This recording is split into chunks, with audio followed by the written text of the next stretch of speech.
made by the Security Council. And Janvier played a role, yes, but following the orders being too late.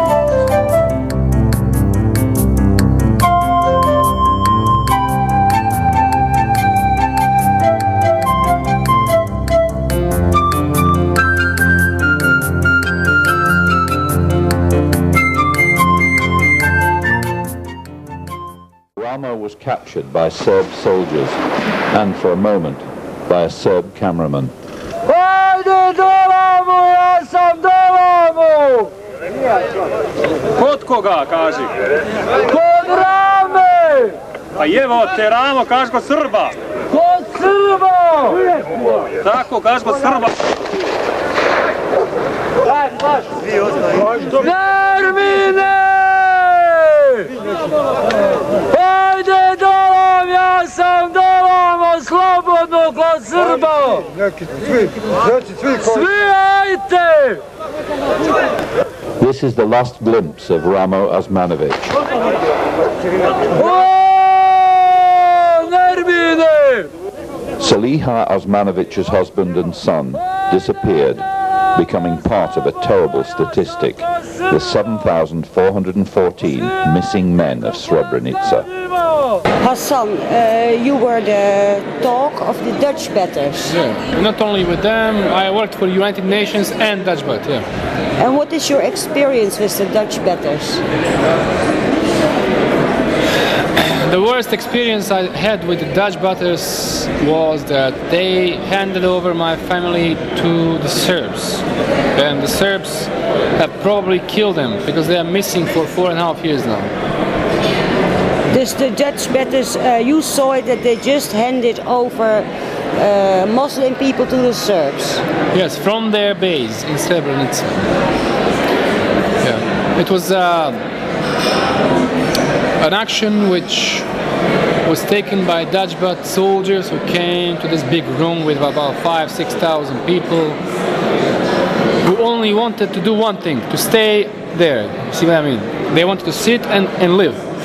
And how many people are missed since then?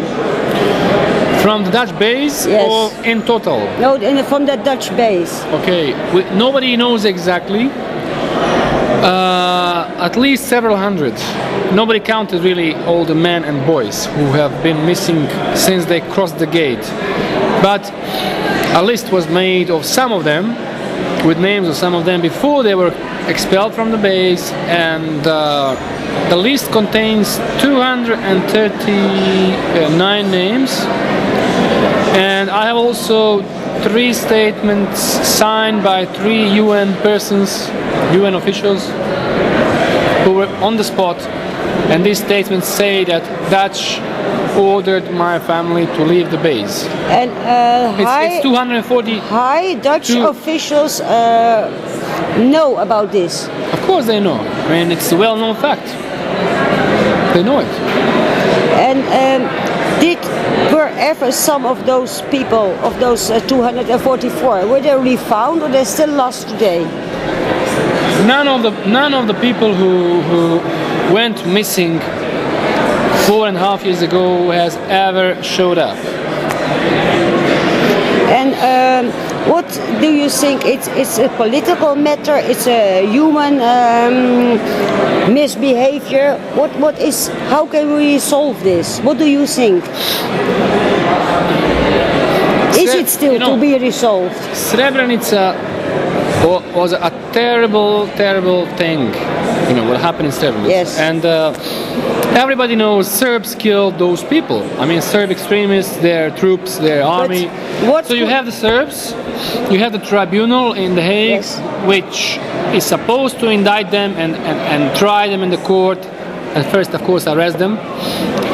So this is one thing, okay? This is one thing. I'm not here because of that. Also because of that, I am here. We are going to the Hague Tribunal tomorrow. Yes. Because too few Serbs were indicted, and very few Serbs were arrested for this war crime.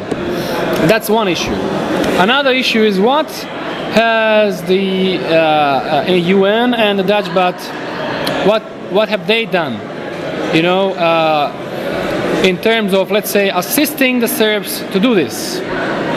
They were not only, passive observers of what was going on, which was already a terrible thing to say. You are standing by and you are a passive observer and you do nothing and you allow it to happen. That's something it could be argued, you understand? I mean, you can argue and say these people were powerless. Anyway, they cannot say... But there was a moment in which Dutch took an active role. Yes. And by action which they have done, they helped the Serbs kill the people. Because if those people stayed in the base, as long as they stayed in the base, they were alive. As soon as they crossed the gate, they were killed. It's as simple as that. Yeah. And how was it possible that they crossed that gate? I mean, the Dutch batters also pushed them to go out of the camp. Well, there are some details, and I've written a lot of things about it, and it was also published in some newspapers here. Basically, they put two parallel plastic tapes next to each other, and first everybody was inside Dutch battalion asked to empty the pockets, which means any sharp object was to be thrown into a basket. Dutch soldiers were standing with rifles there, saying to the people, empty your pockets. Yes. Helmets, rifles, uniforms. People come one by one and they empty their pockets, like these clippers for the nails, the metal things for the hair, pocket knives, any sharp pieces of wire. I saw the basket, it was full of these small metal things. It means Dutch, in this way, disarmed the people, if it was considered to be arms at all. And then they told them to go between these two tapes, and they walked to the gate. And at the gate, they were together, Serb soldiers with Dutch soldiers, and men and boys were separated and pushed to one side, and women and children to the other side. And then men and boys were taken to another place and killed. Some of the men even were killed on the spot, and Dutch saw it with their own eyes. So when they say that they didn't know, they say we didn't know what was going to happen with these people. They knew exactly, because, for example, one of the debriefings, that was, for example, the first one, which was published in '95 by the Ministry of Defense, gives accounts of some of the soldiers who were eyewitnesses of atrocities, and one of them, for example, says, I saw a man who just crossed the gate, a civilian, a man, Muslim man, whatever, was taken away about 100 meters from the gate by 2 or 3 Serbs in a cornfield and shot in the back of his head. He fell down dead on the ground. So a Dutch soldier said he saw it around 4 o'clock in the afternoon. At 6 o'clock in the afternoon, around 6 o'clock in the afternoon, my family was thrown out of the base 2 hours after. So if the Dutch haven't seen anything else, which I doubt, they have seen a lot even before, they saw at least this one. So they knew exactly what was happening with the men and the boys across the gate, and they still persisted telling the people, go out. What do you expect from the Dutch government? An excuse or an effort? I don't know how, but an effort to make up this terrible mistakes or misbehavior, you can call it. What do you think? What do you see now as the task of the Dutch? Okay. How can they repair about this? I mean, it cannot be repaired. No. You can only, there are things that international experts now mention about traumatized people, and I guess I am one of them. They say you need a closure, and you need some kind of satisfaction, you need some justice. So I don't think that, for example, Karemans, the Dutch battalion commander, deserved to be promoted from lieutenant colonel into a full colonel and be given a nice job in America. And I don't think that he should be in the army anymore. I don't think that Major Franken, who was also directly there involved on the spot, should be in the army anymore. I think they should go. I cannot suggest the Dutch what they should do. This is a democratic country, a modern country with a lot of freedom. Everybody has the right to say whatever he wants, as far as I understand. you have these mechanisms, you have your institutions, and I think you have enough information what happened, and it's just up to you now to act and do what you should do. If the Dutch law says these people have committed, you know, a crime by being complicit, Yes. they should go to the court.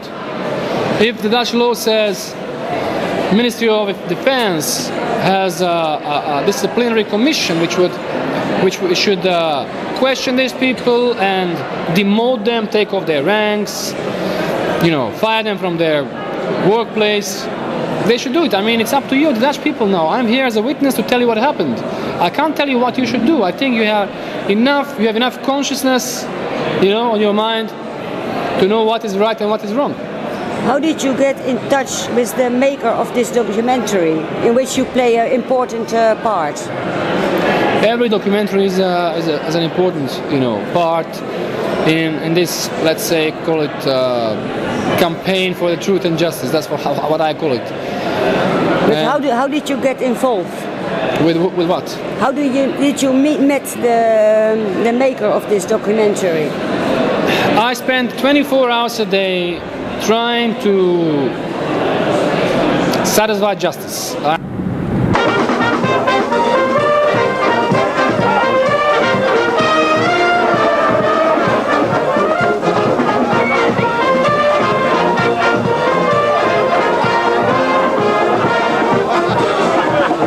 The feeling was that we were glad to be alive.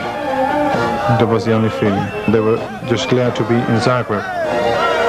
You don't think about what could have happened to you. You just think, well, we're out of there and we've made it together.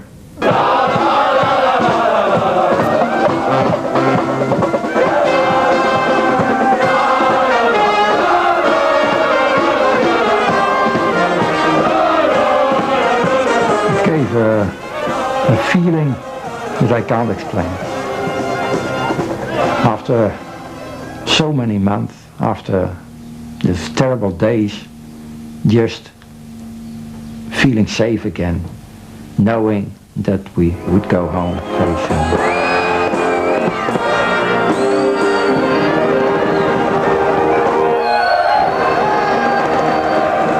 Did you suffer when you were making this documentary? Yes, it was very, very, very harrowing to be involved with this for months on end. Even seeing it here 3 times is, I hope I don't have to see it again for a little while. It's extremely dreadful. But that's not the point. I mean, my suffering is irrelevant. The point is that it's very gratifying to see the amount of attention that's being paid to these issues right now, partly because of this film. That's very, very pleasing. Do you think we should still remember Srebrenica? I think it's essential that we remember it in the same way as we know that we must remember the Holocaust and the events of the 1940s. Apart from the awful things that happened here in Srebrenica in detail, what it tells us about the tremendous problems we have as developed societies at the end of the century about protecting people in these ghastly little wars is very worrying indeed. It seems that we're not, as an international community, really willing to do what you have to do to take steps to protect people in these circumstances. And I do mean all of us, and that includes all of us sitting in this room, that we all like to blame someone, blame our politicians. Well, then we should choose different politicians, or blame the UN. Well, the UN is made up of people like us and our democracies. We're all involved with this, and we can't just get away with saying, oh, it was some bad politician, some bad soldier, somebody else down the line who bears the responsibility. We do too. How did you get involved personally in this conflict? The BBC said that they wanted to do a film on this subject at the end of last year. I'd done a number of films in and about Eastern Europe. I'd never been in Bosnia, but I was immediately obsessed with this subject, like everybody tends to be who hears about it. And so we started back nearly a year ago in January 1999. We began filming in Bosnia, and we went back there 5 times over the first 6 or 7 months of the year, and gradually I got more and more involved along the way. And now the documentary is done, the work is done. Can you now take distance of it, or is it still in your dreams at night? Oh, it's still in my dreams and will be, I think, for maybe forever, but certainly for a very long time. It's not like a normal documentary project where you can just sort of switch it off when it's finished and pass on to something else. Inevitably, the sheer scale and horror of this puts it in a different place and makes it inescapably a part of your life. Thank you very much. Thank you very much. Near the Muslim town of Tuzla, 40 miles from Srebrenica. She lives alone, haunted by the memories of July 1995.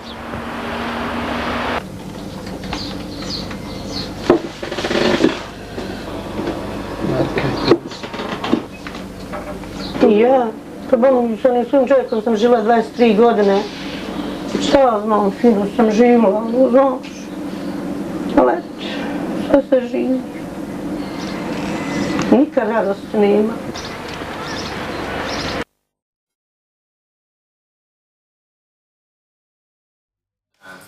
And the UN realized that when they were there on the ground. And so well, they saw what happened, they saw how they themselves behaved, they saw the problems in the UN organization, they saw the problems between the different countries, they saw totally different behaviors from the countries involved in the whole thing. It was in a way a complete mess. And then this tragedy in Srebrenica happened, and we've seen how, well, and did they start to cover it up, or? I think in a way, maybe not on purpose, but in reality, of course they did. We've tried to get out of the enclave for a long time. And the Minister Furov at that time was traveling around for a long time already before the enclave was attacked. I mean, to get out of it and to have finally the Ukrainians to replace the Dutch. So we want to get rid of it. And then finally it happened. We were well, totally unprepared, didn't know what to do, and the main instruction was stay alive and to the Dutch commander, bring your troops back home. Your boss leaders came for a parliamentary inquiry. Minja Farlo says, well, we have to find out who's responsible. Alvo Pinto says, well, yes, we probably need this parliamentary investigation after the New York report. What in your opinion has to be done next now after the United Nations report? Well, I think the United Nations report in a way makes the way free for a necessary further inquest. I think there is still a lot also in the facts to be carried above. I would say I saw the documentary yesterday evening on BBC, luckily, and I would say it's very impressive. It states its case that justice has still to be done in a very impressive way. I think it would be very important if I understand that the documentary will be in Dutch television in not too long time. I think that's important. It would be very important if it would also be carried on French television, for instance, so that things are going a bit moving in this way, because it's. What should be done then, in your opinion? Well, the greatest shortcoming in the inquiries which have been carried until now is, in my opinion, that the whole episode of Srebrenica is not placed in the total picture of the end game in Bosnia. I always have thought that there is a strong connection between the episode which went before Srebrenica and the Dayton agreement which went after that. The situation, the episode before was the situation with the taking hostage of UN troops, for instance French troops. There have been some dealings in that time between French commanders and the Mladic people. It is very probable, I think, that the deal was being made, no airstrikes, no hostages, or freeing of the hostages in exchange for no air. That's a suggestion which has been made by different people, but that would be something you would say we need to know whether this is true or not? It's not new, this suggestion, but it has not been proven yet. Bertrand, you would say that would be something which could have happened? I think that is what I started with. The big problem is that the big questions on Srebrenica have to be answered on a completely different level than the Dutch level. It is a level of the Security Council, not only the Security Council as such, but some particular members of it. And as it is completely out of the question that any investigation will get hold of the Security Council papers and investigation. Because they will remain secret. Even in the report by Kofi Annan, there is no mention and no any information from the Security Council, only from the public files of the United Nations. And you say, well, there's no chance we will ever lay hands on the Security Council? Especially the United Kingdom, France, the United States and Russia will not open their files to the Security Council maneuvering. There's no question whatsoever of clearing the thing, and then even then, that's not very probable. If you talk to some people who are involved in the decision making at the Security Council level, they tell me it's very common that before anything is stated on paper, there is made an agreement only by way of mouth, and it's never filed, and there is no file on it. So it's even then very improbable that you will find archival spurs. So that also answers the question of the parliamentary position. I think that's not a very good idea for this reason in the first place, and of course in the second place because it was the Dutch Parliament that insisted almost completely, with exception of the Socialist Party, of sending troops to Srebrenica regardless of the facts on the ground. So I think the Dutch Parliament is not in a proper position to investigate this question. Or maybe even more, they should investigate their own decision.